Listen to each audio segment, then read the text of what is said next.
أخوي وأختي، أهلا وسهلا بكم. في هذا الفيديو القصير راح نرد على سؤال كيف نسمع الراديو. نبتدي من صفحة الراديو على الفيسبوك، راح تشوفوه بالصورة هذه، راح تشوفون البوستات موجودة بشكل الصورة والتاريخ عليها.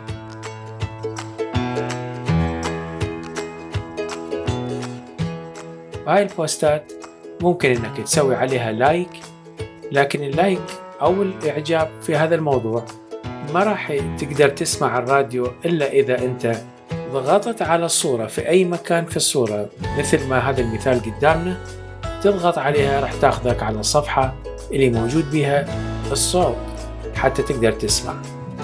هذا هو المكان اللي بيه الراديو تقدر أنك تسوي تشغيل من خلال هذا الزر أو إعجاب. والإعجاب يتطلب أنك تكون أنت مسجل أو أنك مسوي لك حساب على هذا الموقع، وهذا يكون الارتباط بحسابك حتى تقدر أنت تسوي إعجاب.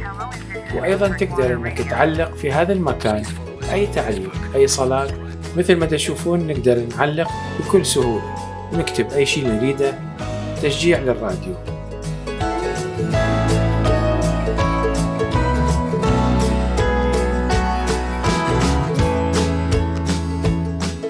أيضا نقدر نشوفه من خلال موقع الراديو اللي هو بهاي الصورة. راح تجون تشوفون على يمين الشاشة موجود البث مال اليوم بحسب التاريخ. أيضا عندنا العظات يوم الأحد المضى أو كل أحد تنزل تباعا. من هذا المكان على شريط الأدوات نختار بث اليوم،